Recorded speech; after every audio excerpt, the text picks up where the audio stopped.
Publicul prezent la premiera spectacolului Eneștiana a fost încântat de prestația balerinilor Teatrului Constanțean, pusă în valoare de un joc de lumini și culoare ce a surprins auditoriul. Spectacolul, pe muzica Sinfoniei a patra a lui George Enescu și sub semnătura regizorală și coregrafică a lui Horațiu Cherecheș, este o feerie în pași de dans. Este inedit pentru că este prima dată când la Constanța se realizează un spectacol de balet atât contemporan, neoclasic și clasic. Toate aceste trei genuri le regăsim în această lucrare.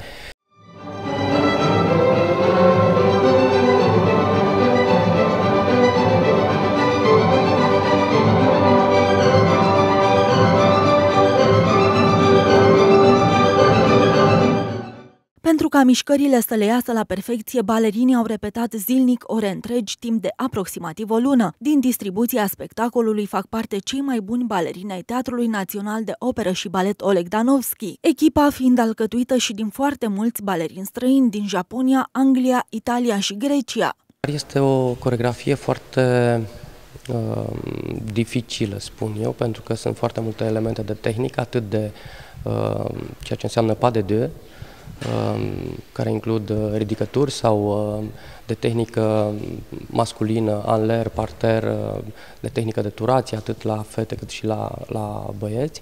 Și vreau să spun că e prima dată când facem un spectacol care să nu aibă o temă, deci este vorba doar de un spectacol de arhitecturizare corporală, de plastică și, bineînțeles, de tehnică a dansului clasic.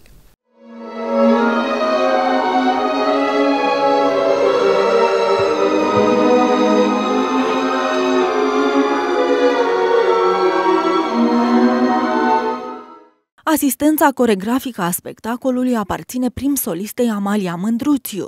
La ce să se aștepte publicul?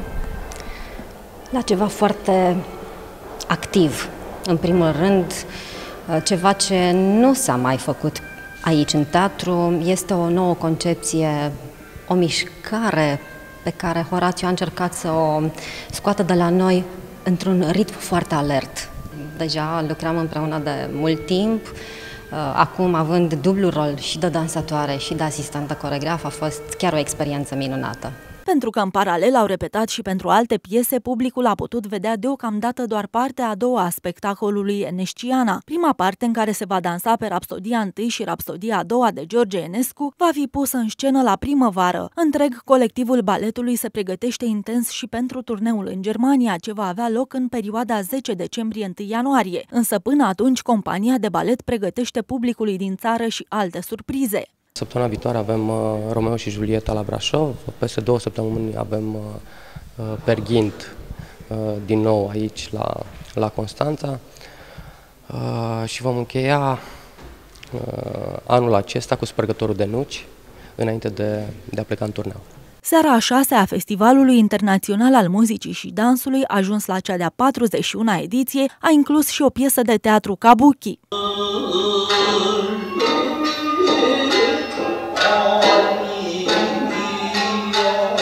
Spectacolul Legenda tinerei Hanako, realizat sub înaltul patronaj al Ambasadei Japoniei la București, a dezvăluit publicului un fragment din cultura japoneză. Hanako a fost interpretată de Itohisa Wakayagi, acompaniată de soprana Akiko Hayakawa și de pianista Silvia Țigmeanu.